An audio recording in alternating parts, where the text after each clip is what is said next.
Capítulo 1. Gracia, gracia más gracia.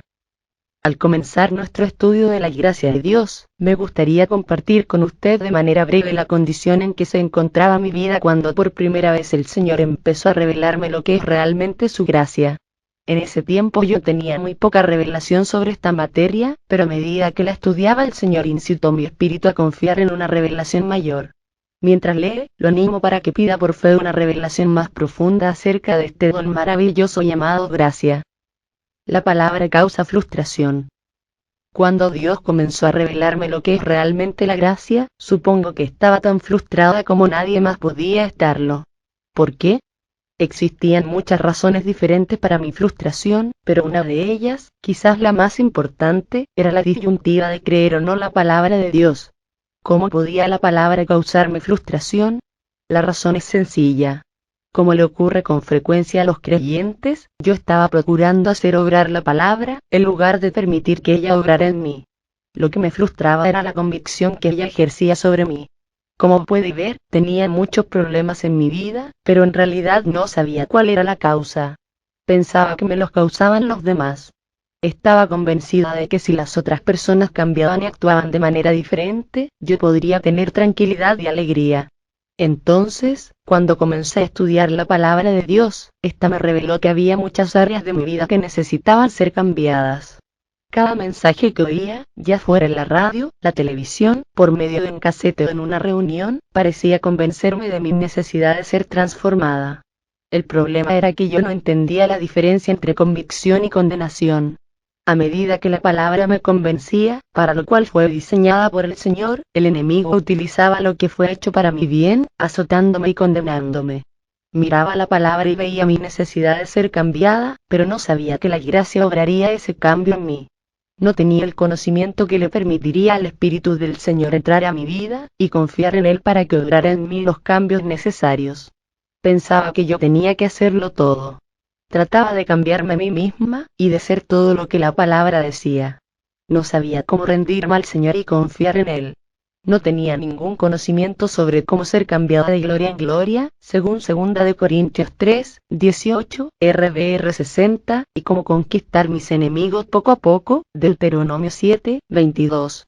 Además de procurar cambiarme a mí misma, también trataba de cambiarlo todo, y a los demás. Quise cambiar a mi esposo, a mis hijos, todas mis circunstancias, y todo lo que creía era la raíz y la causa de mis problemas. Lo procuré una y otra vez hasta que sentí que agonizaba de frustración. Pretender cambiar algo que para usted es imposible produce frustración. Lo que yo hacía era operar bajo la ley, y la Biblia dice que hacerlo produce frustración y finalmente desánimo y destrucción. La ley y la gracia. Porque todos los que dependen de las obras de la ley están bajo maldición, pues escrito está: maldito todo aquel que no permaneciere en todas las cosas escritas en el libro de la ley, para hacerlas. Gálatas 3, 10, RBR 60. No era consciente de que todos mis esfuerzos me estaban poniendo bajo la maldición de la ley. Tomaba la buena palabra de Dios y hacía de ella una ley. Miraba su contenido como algo que debía obedecer, en lugar de verla como las promesas que Dios cumpliría en mí por confiar en Él y esperar su victoria. Sabía que podemos hacer de cada palabra de la Biblia una ley, si no sabemos cómo acercarnos a ella apropiadamente. Cada vez que nos sometemos a la ley nos exponemos a ser infelices. ¿Por qué razón? Porque la ley tiene la capacidad de hacer una de dos cosas. Si la cumplimos a la perfección nos puede hacer santos.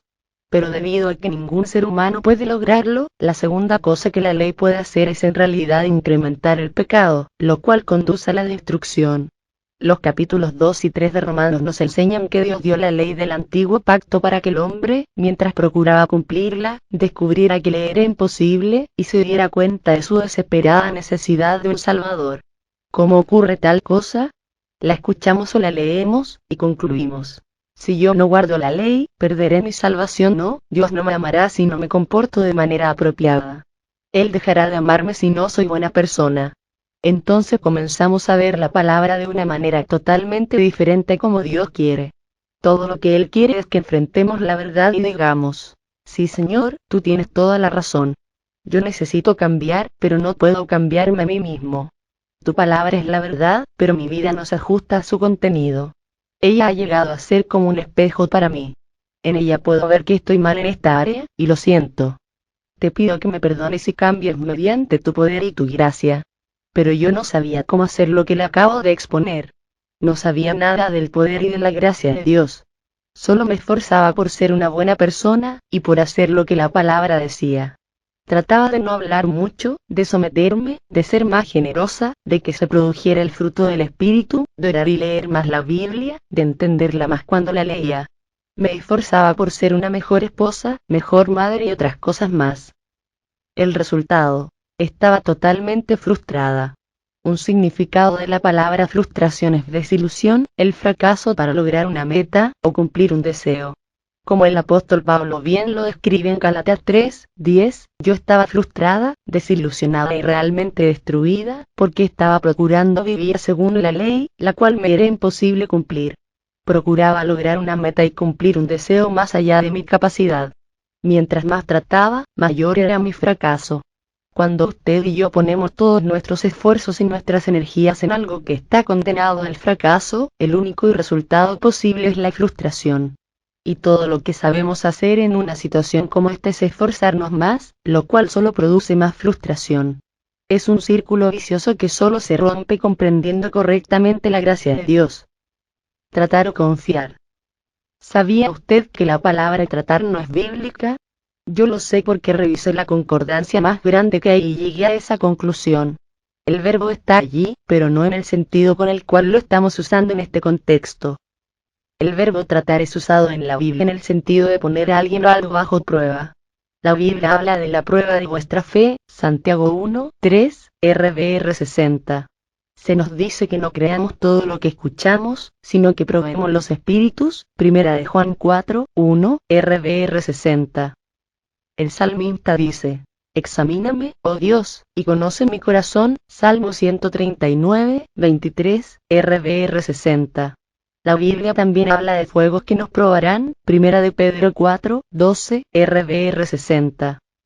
En el sentido escritural, tratar se refiere a la prueba para determinar el valor de una persona o una cosa, en otras palabras, probar. Pero es totalmente diferente cuando nos referimos usualmente a la palabra tratar, refiriéndonos a hacer un esfuerzo humano. Decimos que estamos tratando cuando nos esforzamos por lograr o realizar algo por nuestros propios medios o capacidad. Ahora, no quiero decir que nunca debemos hacer un esfuerzo para lograr o realizar alguna cosa en la vida. De ninguna manera. Uno de los mensajes que con frecuencia predico es sobre el tema del esfuerzo apropiado que debemos hacer como creyentes, esfuerzo que se hace mediante el poder y la gracia de Dios que obra en nosotros. En otras palabras, nunca intentamos cosa alguna sin antes pedir la ayuda de Dios. Nos apoyamos en Él durante todo el camino para cada proyecto. Mantenemos una actitud consciente de que separados de Él nada podemos hacer.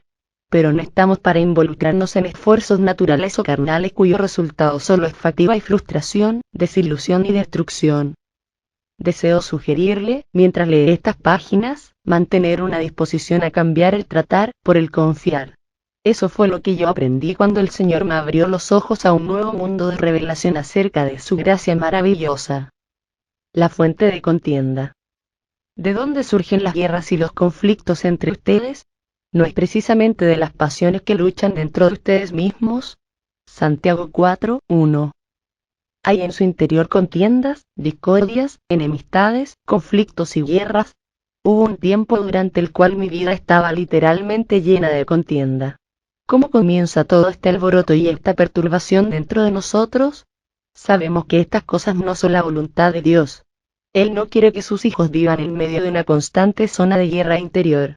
Esta es la naturaleza del mundo en el cual vivimos, pero se supone que no es la del reino de Dios, y Jesús nos ha dicho que su reino está dentro de nosotros, Lucas 17:21. Una razón por la cual vinimos a Cristo es porque en primer lugar queríamos escapar de toda esa interminable contienda y el permanente conflicto. Por eso es que llegamos a ser ciudadanos del reino de Dios. La Biblia nos dice que el reino es justicia, paz y gozo, Romanos 14:17, RVR 60. Como seguidores de Jesucristo esa es nuestra herencia y nuestro patrimonio.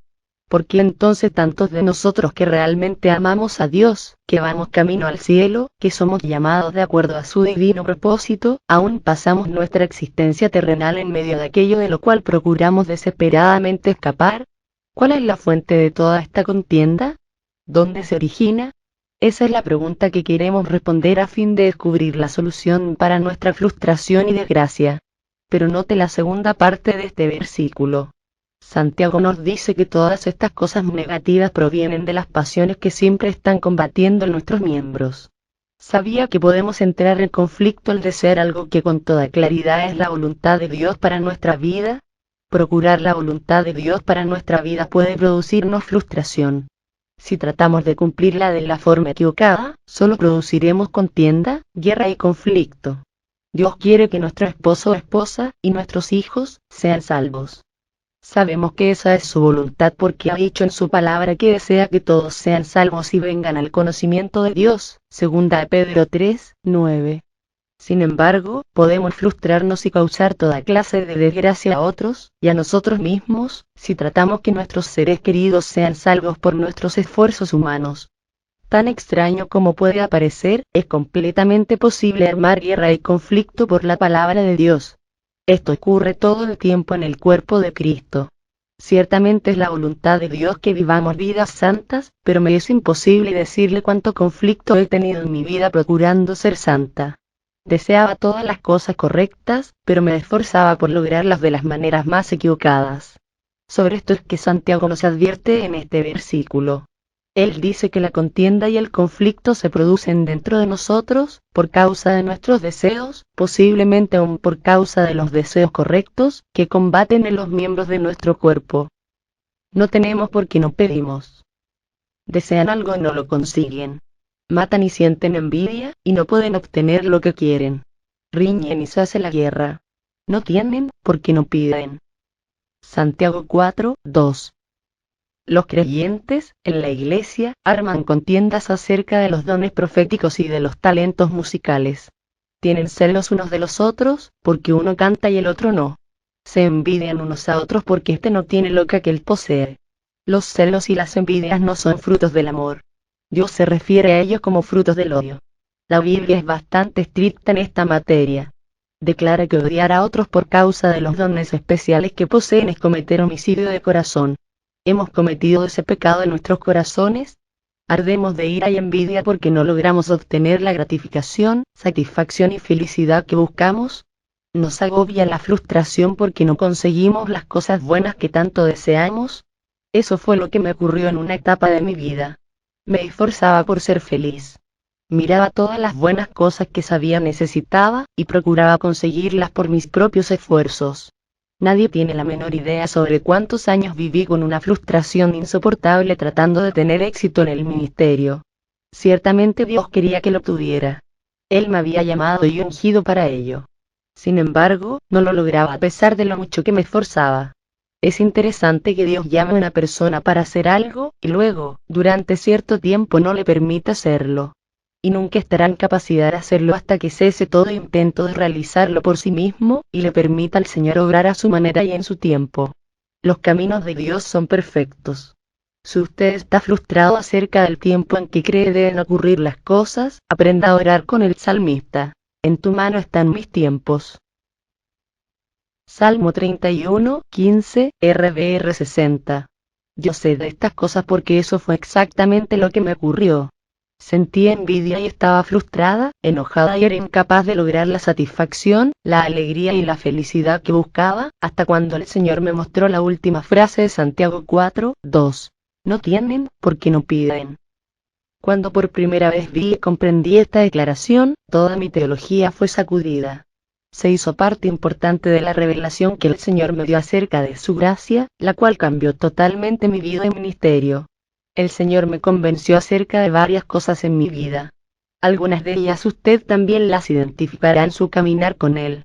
Permítame darle un ejemplo. Un día desperté con un terrible dolor de cabeza. Pensé, tal vez atrapé un resfriado. Anduve dando vueltas con mi dolor de cabeza todo el día, contándole a todo el mundo lo terriblemente mal que me sentía, hasta que finalmente el Señor me habló, diciéndome, ¿se te ha ocurrido acaso pedirme que te sane? Yo creía en Jesús como mi sanador, pero pasé todo el día quejándome y ni siquiera una sola vez le pedí que me sanara. Así ocurre con frecuencia en nuestras vidas. Damos vueltas quejándonos de los problemas y gastando la mitad del tiempo tratando de encontrar la manera de resolverlos. Hacemos todas las cosas imaginables, excepto la única que la palabra de Dios nos pide que hagamos. Pidan y recibirán, para que su alegría sea completa. Juan 16, 24, DHH. ¿Por qué somos así? Porque la naturaleza humana carnal desea hacer las cosas por sí misma. Esa es la naturaleza de la carne. Desea conquistar. Quiere superar sus propios problemas a su manera. ¿Para qué? Para así obtener la gloria. La naturaleza carnal quiere hacerlo todo por sí misma porque quiere el crédito para sí. Esa es una de las razones por las cuales no tenemos más éxito en nuestro caminar por fe, porque pretendemos lograr con nuestros esfuerzos lo que Dios quiere darnos mediante su gracia. Pero a fin de que Él pueda darnos lo que necesitamos, debemos ser lo suficientemente humildes, parar nuestros esfuerzos y comenzar a confiar. Confiar en lugar de tratar. Recibir en lugar de conseguir. Y cuando piden, no reciben porque piden con malas intenciones, para satisfacer sus propias pasiones. Santiago 4, 3.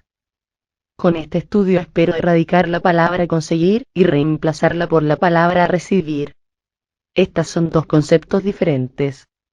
Santiago nos dice que en lugar de disponernos para conseguir las cosas que necesitamos o deseamos, solo con nuestros esfuerzos, debemos pedirlas. Pero luego continúa diciendo que a menudo la razón por la que no recibimos lo que pedimos es porque la intención, o la motivación, no es correcta. A veces lo que le pedimos a Dios no es malo en sí mismo, pero Él no puede conceder nuestra petición porque antes debe hacer un trabajo de preparación en nuestra vida a fin de que estemos listos para recibir lo que le pedimos. Por ejemplo, era completamente correcto pedirle al Señor por el ministerio al que me había llamado. Era su voluntad que yo tuviera éxito. Sin embargo, a pesar de todo eso, los primeros años de mi ministerio fueron difíciles porque mis motivaciones no eran correctas. En lugar de someterme en humilde servicio para el Señor, procuraba ser importante. Era insegura y quería una alta posición en el reino de Dios por razones incorrectas. Hasta que aprendí que debía permitirle al Señor obrar en mí para que así pudiera obrar en otros a través de mi vida. Mis motivos internos tuvieron que ser purificados, y ese tipo de cambio no ocurre de la noche a la mañana.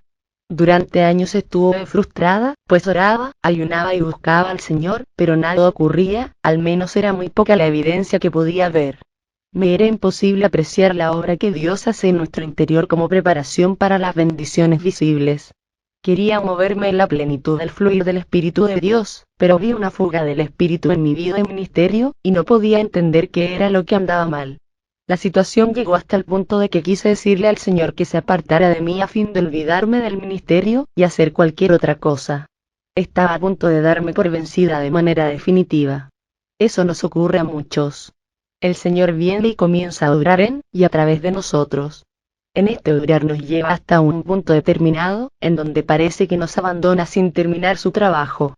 Allí es donde empieza la frustración, pues nos esforzamos por hacer que las cosas continúen funcionando, lo cual es como intentar remover una montaña de nuestro camino con una ligera fuerza física.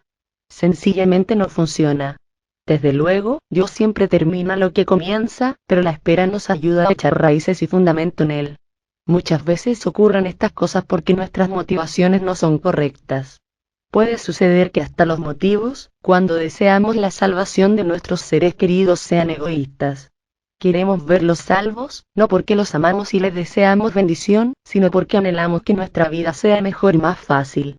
No para su propio bien, sino porque así nos libraremos de su comportamiento y actitudes pecaminosas. Eso es parte de lo que Santiago nos dice cuando afirma que pedimos con propósitos o motivaciones equivocadas. A menudo Dios sabe que estas no son correctas, aun si no somos conscientes de ello, o no queremos admitirlo. Es difícil enfrentar la verdad sobre nosotros mismos.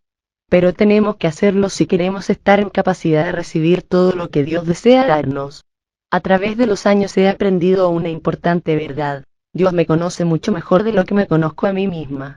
He llegado a la conclusión de que si le pido algo al Señor, y Él no me lo da de inmediato, es sencillamente porque todavía no estoy lista para recibirlo.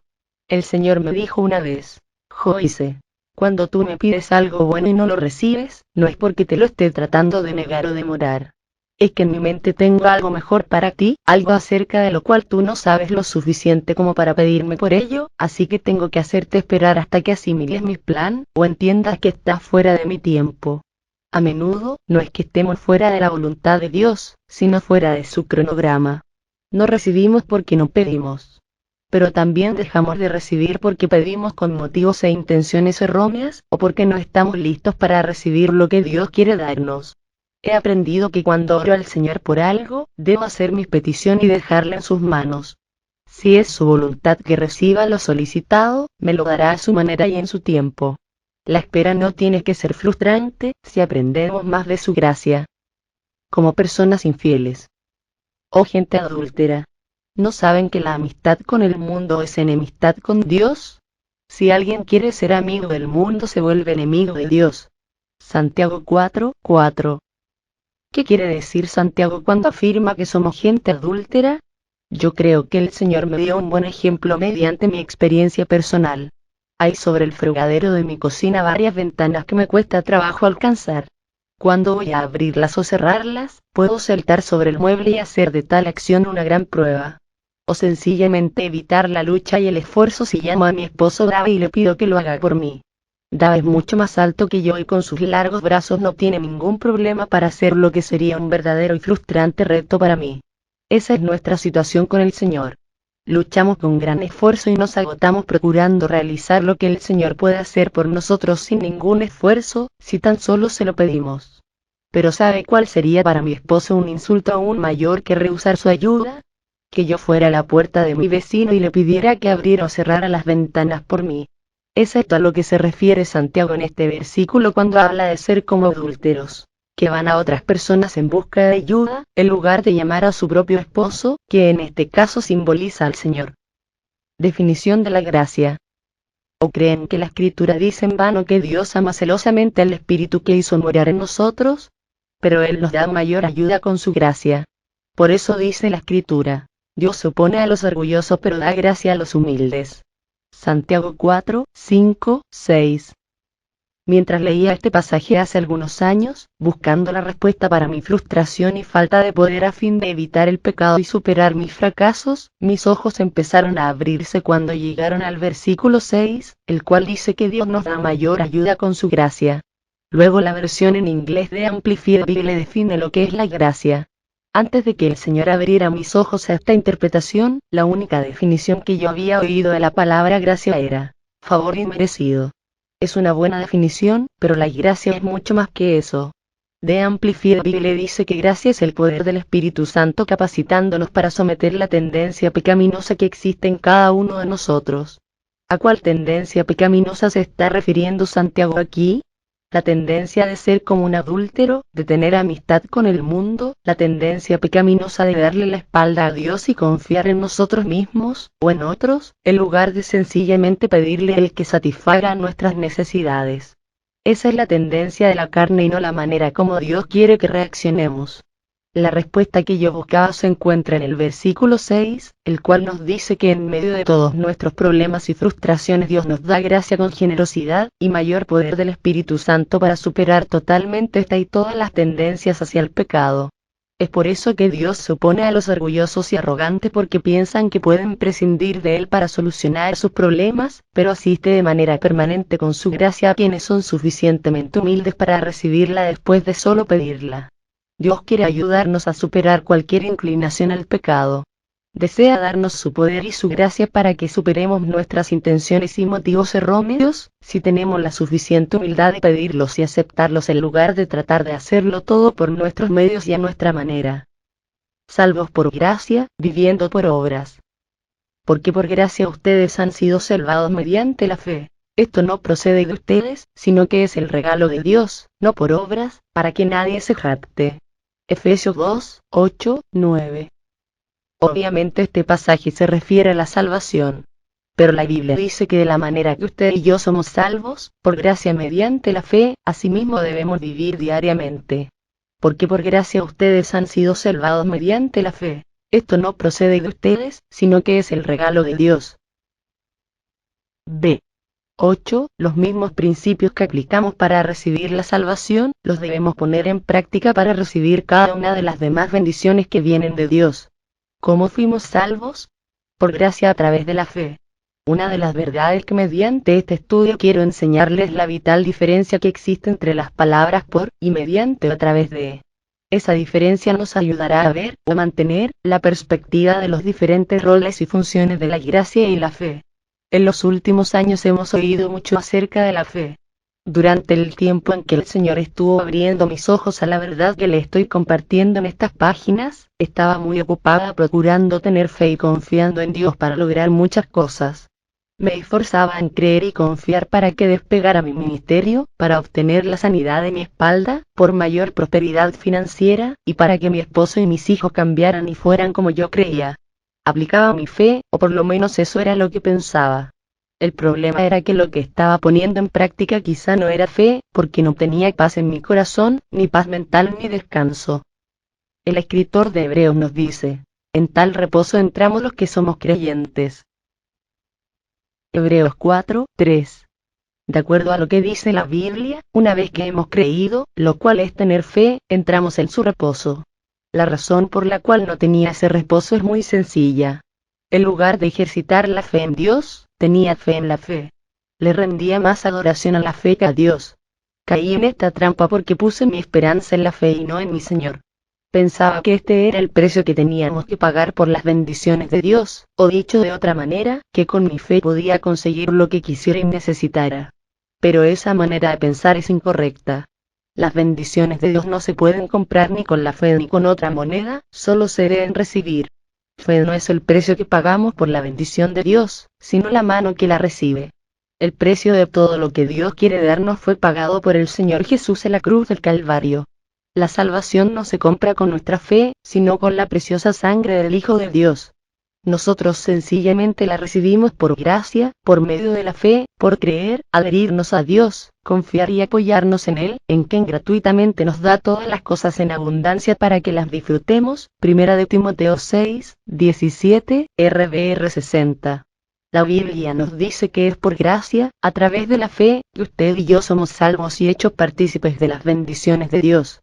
También nos dice que de la misma manera que fuimos salvos, debemos vivir y orientar nuestra vida diaria. Es curioso que venimos al Señor Jesucristo tal como somos, confiando solo en su sangre para la limpieza de nuestros pecados, y debido a eso estamos tan agradecidos con Él por salvarnos y darnos vida eterna. ¿Por qué? Porque sabemos que no lo merecemos. Pero desde ese momento queremos merecer todo lo demás. De ahí en adelante prácticamente Dios tiene que darnos, como a la fuerza, las demás bendiciones. ¿Por qué motivo? Porque pensamos que no las merecemos. Y empezamos a razonar. Hoy no leí la Biblia lo suficiente, no oré como debía, no he actuado según el fruto del Espíritu, le grité a uno de mis hijos, le di una patada al gato, no fui muy amable con los demás en esa congestión de tráfico. Pensamos en cada cosa negativa que hemos hecho y concluimos que automáticamente nos descalifican para recibir cualquiera de las bendiciones divinas. Si Dios eligiera bendecir solo a la gente perfecta, no podría bendecir a nadie por cuanto todos hemos pecado y estamos destituidos de la gloria de Dios. Ver Romanos 3:23, RVR 60. Ninguno de nosotros merece algo bueno de parte del Señor. Y este hecho no nos impide recibir su gloriosa salvación. ¿Por qué habría de impedir que recibamos sus abundantes bendiciones? La razón es que una vez que somos salvos por gracia, inmediatamente cometemos el error de dejar de lado la gracia, para empezar a vivir por las obras. Las obras y la gracia. ¿Entiende ahora la causa de nuestra frustración? No es otra que tratar de vivir por las obras una vida que a pesar de todo nuestro énfasis en la fe, comenzó a existir y fue diseñada por Dios para que la disfrutemos por gracia. Permítame darle una sugerencia acerca de cómo beneficiarse con la gracia durante la vida diaria. Cuando enfrente una situación que empiece a causarle frustración, deténgase un momento y diga, Señor, dame tu gracia. Luego crea que Dios escuchó su oración y que sigue obrando en sus circunstancias a medida que continúa con sus quehaceres diarios. Como puede ver, la fe es el canal a través del cual recibimos la gracia de Dios que suple o satisface nuestras necesidades. Si no estamos abiertos para recibir su gracia, y procuramos hacer las cosas por nuestros propios esfuerzos, sin importar cuánta fe tengamos, no recibiremos de Dios lo que le pedimos. Porque la Biblia dice que la gracia es el poder de Dios que nos llega a través de la fe, y que suple nuestra necesidad. Hace mucho tiempo escribí la siguiente declaración y la pegué en mi refrigerador. Obras de la carne igual frustración. Si usted puede aprender este principio, que cada vez que la frustración le invada, este es un signo de que la gracia de Dios no está fluyendo en usted. Así que logre pronto superar la tendencia maligna hacia la frustración. Si se siente frustrado no es porque le falta la fe, es porque ha dejado de recibir la gracia de Dios y está procurando hacer las cosas a su manera. Yo lo sé porque estuve completamente frustrada con relación a la fe. Trataba de hacer y de obtener beneficios mediante la fe, pero las cosas no me funcionaban porque estaba dejando de lado la gracia. No hace mucho me enfrenté a una situación que me puso muy tensa. Esa es siempre la señal de que me encuentro ante una situación que no sé cómo afrontar. No me gustan las cosas como son, pero no tengo el poder para cambiarlas. Mientras más me esforzaba por encontrar solución a mi dilema, mayor era mi confusión y frustración. Finalmente recordé lo que ahora estoy compartiendo con usted, la gracia de Dios. Me detuve y oré, Señor, no debo estar recibiendo tu gracia o de lo contrario no sentiría frustración. Padre, por favor dame tu gracia. Me senté allí, en silencio, y en cuestión de solo unos momentos el Señor hizo real la solución para mi situación. Fue tan sencilla que continúo sin entender por qué no la vi antes. Todo lo que pude decir fue, gracias Señor. ¿Sabe por qué nos domina la frustración? Porque queremos que las cosas sean y ocurran de cierta manera, y en la vida estas no siempre ocurren como queremos o planeamos. Por eso es que necesitamos confiar, apoyarnos y descansar en la gracia de Dios. Él sabe lo que estamos enfrentando en cada situación de la vida, y hará que todas las cosas obren con el mejor bienestar si confiamos suficientemente para que lo haga. El orgullo produce frustración. Igualmente, jóvenes, estad sujetos a los ancianos, y todos, sumisos unos a otros, revestidos de humildad, porque Dios resiste a los soberbios, y da gracia a los humildes. Primera de Pedro 5:5. Echémosle una mirada a este versículo en la versión con más detalles de la Amplified Bible. Asimismo, ustedes que son jóvenes y de menor jerarquía, sométanse a los ancianos, los ministros y guías espirituales de la iglesia, dándoles el debido respeto y aceptando su consejo. Vístanse todos ustedes con humildad en su trato unos con otros. Porque Dios mismo resiste al orgulloso, al insolente, altivo, desdeñoso, presumido y jactancioso. Se le opone para frustrarlo y derrotarlo, pero da gracia, favores y bendiciones, al humilde.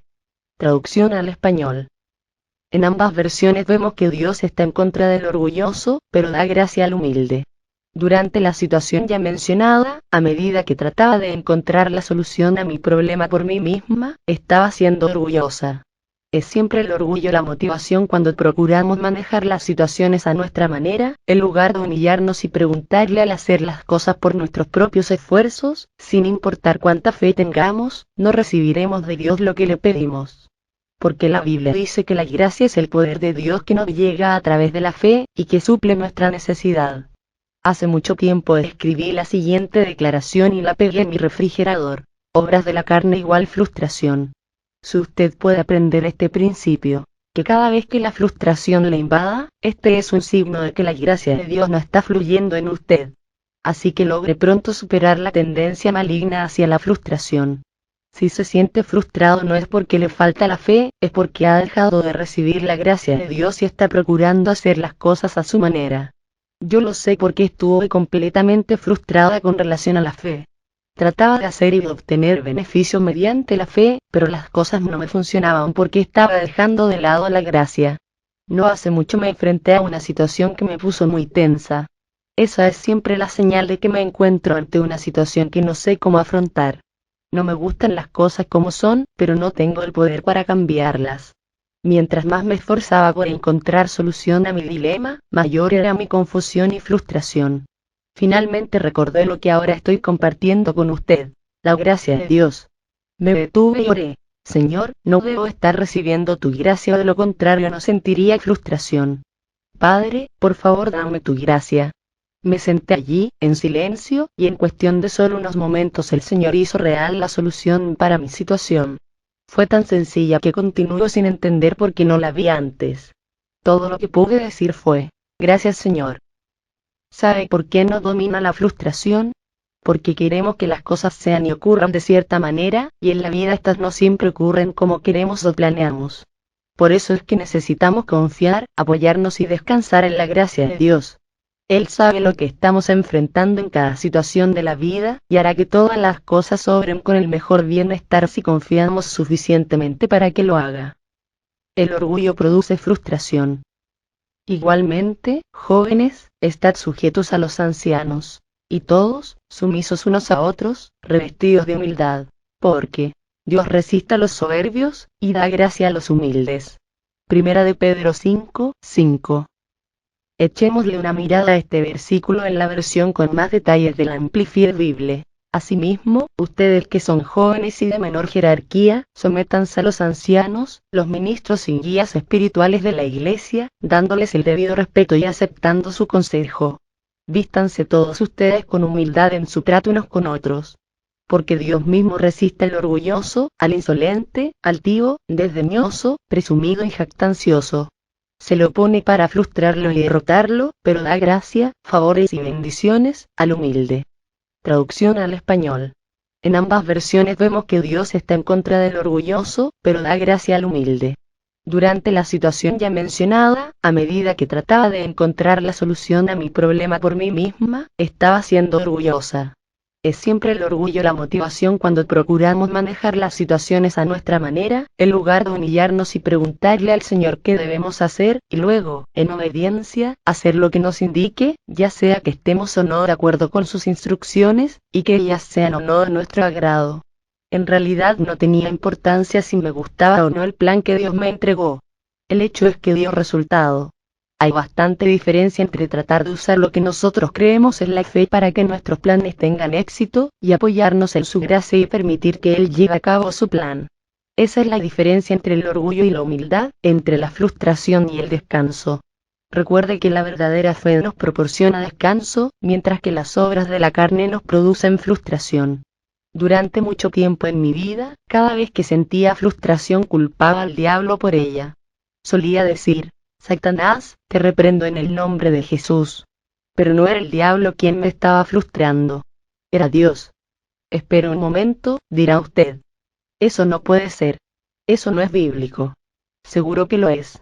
Justamente aquí, en Primera de Pedro 5:5, versión de la Amplified Bible traducida del inglés, leemos que Dios resiste, se opone, frustra y derrota al orgulloso, al insolente, al altivo, al desdeñoso, al presumido y al jactancioso. ¿Quiénes son estas personas? Quienes tratan de hacer las cosas por sí mismos, a su manera y no según la de Dios. Son quienes procuran cambiarse a sí mismos y ser lo que creen deben ser, en lugar de pedirle a Dios que produzca en ellos los cambios que Él desea. La Biblia dice que Dios se nos opone cuando actuamos con orgullo. ¿Por qué?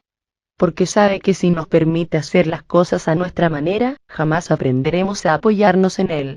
Cuando se nos opone en algo, impide el éxito de nuestro plan, nos sentimos frustrados. De otro lado, Dios da gracia, favores y bendiciones, al humilde, a todos aquellos que se adhieren a Él con fe y dependencia, y que nos apoyan en su propia habilidad, en sus planes y proyectos, o en su propio conocimiento, sabiduría y fe. Humíllense. Humillaos, pues, bajo la poderosa mano de Dios, para que Él os exalte cuando fuere tiempo. Primera de Pedro 5:6.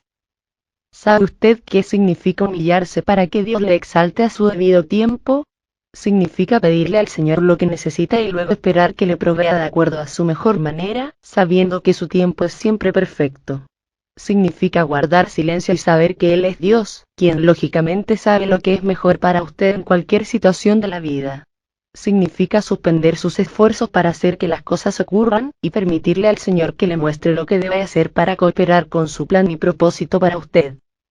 La gracia y las preocupaciones. Depositen en Él toda ansiedad, porque Él cuida de ustedes. Primera de Pedro 5:7. La persona que en realidad entiende la gracia de Dios no se preocupa. ¿Sabe por qué? Porque las preocupaciones son obras de la carne. es tratar de encontrar la manera de salvarse a sí mismo en lugar de confiar en Dios para la liberación. El individuo que vive en constante preocupación no está recibiendo en toda su plenitud de la gracia de Dios, porque así como el perfecto amor echa fuera el temor, 1 de Juan 4, 18, RBR 60, la gracia de Dios expulsa todo vestigio de ansiedad. Camina en la gracia del Señor y no poniendo en práctica las obras de la carne. La gracia y la estabilidad. Practiquen el dominio propio y manténganse alerta. Su enemigo el diablo ronda como león rugiente, buscando a quien devorar. Resístanlo, manteniéndose firmes en la fe, sabiendo que sus hermanos en todo el mundo están soportando la misma clase de sufrimientos. 1 de Pedro 5, 8, 9. Hasta aquí Pedro está diciendo que si tenemos un problema debemos involucrar a Dios en él. Nos dice que debemos humillarnos bajo la poderosa mano de Dios, rehusar preocuparnos o estar ansiosos, y esperar en el Señor permitiéndole obrar su perfecta solución en su tiempo perfecto. Ahora nos advierte por medio de este pasaje que mientras esperamos en el Señor, debemos permanecer en constante defensa contra nuestro adversario, el diablo, quien procura devorarnos. Pedro nos exhorta a estar firmes en la fe, arraigados, establecidos, fuertes, inamovibles y determinados a defender nuestro territorio con fe y confianza, apoyándonos no en nuestra propia fuerza, sino en la fortaleza y el poder del Señor. Apóyense en Dios. Pues hemos recibido noticias de su fe en Cristo Jesús y del amor que tienen por todos los santos. Colosenses 1, 4. Según la Biblia, la fe consiste en que el ser humano se apoye en Dios, con absoluta confianza y dependencia en su poder, su sabiduría y su bondad. ¿Sabe quién me dice eso? ¿Qué fe es apoyarme o recostarme totalmente en Dios, tomando todo mi peso y poniéndolo sobre Él, confiando en, primero, su poder y capacidad para hacer lo que se debe hacer; segundo, su conocimiento y sabiduría para hacerlo cuando es necesario; y tercero, su amor y bondad para hacerlo de la manera correcta. ¿Tiene usted la fe suficiente para descansar completamente en Dios confiándole totalmente lo que es y lo que tiene? ¿O se apoya en Él, pero se mantiene alerta para, en caso de que Él falle, recuperar rápidamente su equilibrio y estar sobre sus dos pies otra vez? Como una vez, en una reunión simulé que me desmayaba, mi esposo me tuvo que agarrar y llevar en sus brazos. Si él me hubiera soltado, habría caído al piso. Hice esto para mostrarle a las personas que tan real es la obra de la fe que se apoya o descansa totalmente en Dios. Eso es fe. Actuar y permitirle a Dios actuar. La gracia y la confianza en Dios. Para esto fueron llamados, porque Cristo sufrió por ustedes, dándoles ejemplo para que sigan sus pasos. Él no cometió ningún pecado, ni hubo engaño en su boca cuando proferían insultos contra él, no replicaba con insultos. Cuando padecía, no amenazaba, sino que se entregaba a aquel que juzga con justicia. 1 de Pedro 2, 21, 23. Cuando una persona confía todas las cosas, incluyendo su propia vida, en las manos del Señor, está demostrando su fe. Jesús actuó por fe cuando fue insultado e injuriado aunque no experimentó la liberación de inmediato. Previamente había sufrido la agonía en el jardín de Getsemaní cuando sus discípulos lo abandonaron. Ni siquiera pudo encontrar una persona que velara y orara con él por una hora. El Evangelio de Lucas dice que él oró tan intensamente que era su sudor como grandes gotas de sangre que caían hasta la tierra. Lucas 22, 44, RBR 60. Más tarde, luego de que fuera juzgado, sufrió durante todo el camino hacia el Calvario. Después de ser escarnecido, ridiculizado, golpeado y escupido, fue forzado a cargar su cruz hacia el Gólgota donde moriría tras una cruenta agonía. En medio de todo esto Jesús confió en Dios aunque todavía no había liberación para él. Esta llegaría más tarde, después de su muerte y sepultura. Una actitud de fe y confianza. No dejarás que mi vida termine en el sepulcro. No permitirás que tu santo sufra corrupción. Hechos 2, 27. Este versículo es una expresión profética que salió de la boca del rey David, pero que se refería al Mesías. Esta fue la actitud de Jesús, una actitud de fe y confianza en su Padre que lo sostuvo durante los difíciles momentos que tuvo que afrontar. ¿Sabía usted que la fe y la confianza en el Señor nos sostienen en los tiempos difíciles, mientras esperamos pacientemente que la gracia de Dios produzca nuestra liberación? Aunque la fe es importante, no es el verdadero poder liberador. Ella nos sostiene hasta que el poder de Dios, por medio de su gracia, entra en escena para liberarnos. Cuando afirmamos que estamos creyendo y confiando en Dios para que algo ocurra, debemos también orar, diciendo: Padre, necesito tu gracia. Necesito que tu poder venga y me libere. Recuerde que las victorias nos llegan por gracia mediante la fe. Con frecuencia se nos dice que debemos mantener nuestra fe en línea, que debemos permanecer creyendo que recibiremos lo que necesitamos mediante la fe. Pero si no somos cuidadosos podemos cometer el error de fijar nuestros ojos más en la bendición que en el Señor. Hay una línea muy sutil aquí. Debemos cuidarnos de buscar el rostro del Señor y no su mano. El Señor quiere que lo busquemos a Él, no solamente lo que puede hacer por nosotros. Esto mismo es cierto en relación con la fe y la gracia. Enfocamos demasiado nuestra atención en creer, de tal forma que comenzamos a adorar nuestra fe, adherirnos, confiar y descansar, más que al Señor, quien es el fundamento y objeto de ella. En lugar de poner nuestros ojos en las cosas que buscamos y pedimos, mantengámoslos puestos en Dios. Necesitamos mirar, más allá de nuestra fe, la gracia de Dios, y orar: Padre, necesito que vengas y mediante mi fe, y por tu gracia, me proveas lo que necesito.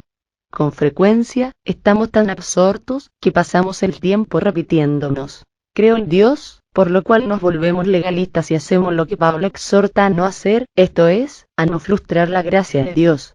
Yo no tomo la gracia de Dios como algo sin sentido. Pues, si cumplir la ley pudiera hacernos justos ante Dios, entonces no habría sido necesario que Cristo muriera. Gálatas 2:21, NTV. Si hacemos demasiado énfasis en nuestra fe, en nuestra confianza, en nuestra fidelidad, frustramos la gracia de Dios que se basa, no en nuestras obras sino, en su inmerecido favor hacia nosotros. Debemos aprender a depender totalmente del Señor, conociendo con libertad que no es por fe, sino por gracia que recibimos cualquiera de los beneficios que Él quiere darnos. Recordemos que el factor más importante para recibir las bendiciones de Dios no es nuestra gran fe, sino su gran fidelidad. La fidelidad de Dios. Me has dado a conocer los caminos de la vida. Me llenarás de alegría en tu presencia. Hermanos, permítanme hablarles con franqueza acerca del patriarca David, que murió y fue sepultado, y cuyo sepulcro está entre nosotros hasta el día de hoy. Era profeta y sabía que Dios le había prometido bajo juramento poner en el trono a uno de sus descendientes. Fue así como previó lo que iba a suceder. Refiriéndose a la resurrección del Mesías, afirmó que Dios no dejaría que su vida terminara en el sepulcro, ni que su fin fuera la corrupción. A este Jesús, Dios lo resucitó, y de ello todos nosotros somos testigos. Exaltado por el poder de Dios, y habiendo recibido del Padre el Espíritu Santo prometido, ha derramado esto que ustedes ahora ven y oyen. Hechos 2:28-33. Vemos aquí como Pedro le contó a la multitud congregada en Jerusalén el día de Pentecostés que lo que ellos estaban presenciando ese día era el resultado directo de la fidelidad de Dios en cumplir su palabra, al levantar a Jesús de entre los muertos y derramar su espíritu sobre toda carne. Jesús ejercitó la fe y la confianza en su Padre, creyendo que Dios haría lo que había prometido. Y no fue defraudado. Su espíritu no fue abandonado en el Hades ni su cuerpo entregado a la putrefacción en la tumba. Todo lo contrario, fue exaltado porque se sentó a la diestra de Dios en los cielos, desde donde derramó el Espíritu Santo prometido. Igual que lo hizo el apóstol Pedro, yo puedo decirle con entera libertad y confianza: si usted está confiando y dependiendo de Dios, no será defraudado. No será abandonado con su problema ni en su disyuntiva. Recuerda el pasaje de la Escritura donde dice que si el Espíritu de aquel que levantó de los muertos a Jesús mora en vosotros, el que levantó de los muertos a Cristo Jesús vivificará también vuestros cuerpos mortales por su Espíritu que mora en vosotros. Romanos 8:11, RVR 60. No es solo su fe la que lo liberará. Es la gracia de Dios que intervendrá en su situación, lo exaltará y lo sentará en los lugares celestiales con Cristo, de la misma manera que lo hizo con el Señor Jesús. ¿Cómo puedo estar tan segura? Porque conozco a Dios. Porque se puede confiar en que Dios cumplirá su promesa. Hebreos 10:23. La fe y la gracia actúan juntas. Permítame darle una ilustración de cómo la fe y la gracia actúan juntas para traer las bendiciones de Dios. Para las reuniones, frecuentemente llevo conmigo un gran ventilador eléctrico, el cual ubico en la plataforma del conferencista. Llamo a una de las asistentes a la reunión y le pido que se pare frente al ventilador diciéndole que la voy a refrescar. Cuando el ventilador no funciona, a pesar de que acciono el interruptor de la corriente, me vuelvo a la audiencia y pregunto, ¿qué anda mal? ¿Por qué el ventilador no está refrescando a esta dama? Desde luego, de inmediato los asistentes pueden ver que anda mal. No está enchufado. Gritan. Es correcto, digo, y eso es exactamente lo que muchas veces anda mal cuando nuestras oraciones no son contestadas. Luego continúo explicándoles que a veces ponemos los ojos en nuestra fe, el ventilador, esperando que ella haga la obra, pero fallamos porque no miramos más allá a donde está la fuente de la corriente que hace que éste funcione, la cual, hablando espiritualmente, es el Señor.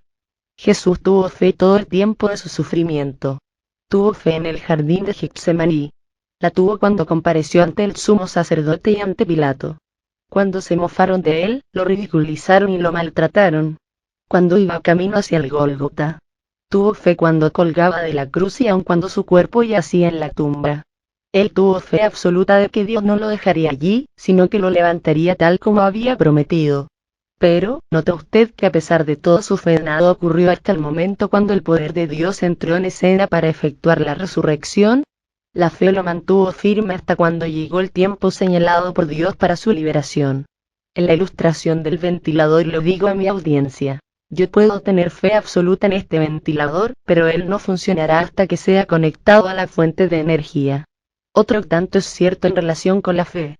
Puede que tengamos toda la fe del mundo, pero de nada nos aprovechará hasta que la conectemos a la fuente de la electricidad, es decir, la gracia de Dios. Para su liberación mantenga los ojos puestos en Dios, no en su fe. A fin de lograr que nuestras necesidades sean suplidas, y de recibir cualquier beneficio del Señor, debemos tener ambas cosas, fe y gracia. Es por gracia mediante la fe que somos salvos. Y es también por gracia mediante la fe que todas nuestras oraciones son respondidas, y todas nuestras necesidades suplidas. Durante los últimos 10 años he oído muchísimo, como quizás le ha ocurrido a usted, sobre la fe. De hecho, escuché tanto que me esforcé en exceso creyendo y confiando en Dios por cosas superfluas, sin saber entonces nada sobre la gracia de Dios. Yo no sabía cómo confiar en Dios, cómo depender de Él, cómo tener entera confianza en mi Padre Celestial en cualquier situación de la vida. El problema consistía en que yo confiaba más en la fe que en Dios mismo. Cuando esto ocurre sentimos frustración, porque tratamos de hacer que las cosas sucedan sin tener poder para lograrlo. Yo procuraba creer y confiar en Dios para la sanidad física, la prosperidad y la felicidad familiar, pero nada de esto ocurría. Y no podía entender por qué. Así que me esforcé en creer y confiar más, lo cual solo me produjo mayor fatiga, frustración, incomprensión, infelicidad y desilusión. Comprenderá que mi error consistía en tratar de que las cosas sucedieran por la fe, por creer en Dios. Era necesario aprender que debía ir más allá, depender de la gracia de Dios. Cuando lo hice, cuando dejé de lado todas mis obras, cesó la frustración. Comprendí que no importaba cuánta fe tuviera, si Dios no venía en mi ayuda con su gracia, a través de mi fe, jamás recibiría cosa alguna. Finalmente comprendí que estaba frustrada por una sencilla razón. Estaba impidiendo la gracia de Dios, la cual es su poder. Cuando hacemos esto la frustración nos invade. Ruego al Señor que comprenda lo que estoy tratando de mostrarle. Como dije antes, existe aquí una línea o una diferencia muy sutil que con frecuencia pasamos por alto, y por hacerlo, nuestras vidas se tornan confusas cuando deberían ser apacibles. Creo que podría resumir todos mis años de frustración de la siguiente manera. Confiaba en mi fe para suplir mis necesidades. Cuando estas no eran suplidas, entonces me esforzaba tratando de tener más fe por cuanto no veía más allá, es decir, otra cosa diferente a mi fe. Todo parecía tener su fundamento en ella, cuando en realidad cada una de nuestras victorias está basada en la fidelidad de Dios. Recuerdo una ocasión cuando casi agonizaba por mi carencia de fe en un área que necesitaba la ayuda de Dios. Estaba abrumada condenándome y sintiéndome culpable, cuando el Espíritu Santo me guió a leer 2 de Timoteo 2, 13, RVR 60. Si fuéremos infieles Él permanece fiel, Él no puede negarse a sí mismo. El Espíritu Santo procuraba enseñarme que debía quitar los ojos de mi habilidad, y para creer en la disposición de Dios para suplir mi necesidad, aun si no tenía una fe perfecta. ¿Recuerda al hombre que vino a Jesús pidiéndole sanidad para su hijo? El Señor le dijo que todas las cosas son posibles para el que cree. El hombre replicó, sí creo. Ayúdame en mi poca fe. O como dice la versión Reina Valera revisada, ayuda mi incredulidad. El hombre sabía que su fe era débil, pero fue honesto al respecto, y Jesús sanó a su hijo, Marcos 9, 17, 24. La gracia, el poder, de Dios entró en escena y le dio a ese hombre lo que él no merecía. Si desea escuchar el libro completo en lista de reproducción del canal encontrará todos los capítulos del libro. Si desea descargar el libro en formato PDF en la descripción encontrará un link para descargarlo. Si te gustó este libro suscríbete al canal y recibe noticias de los libros que subimos. Dale me gusta, ayuda muchísimo y no cuesta nada.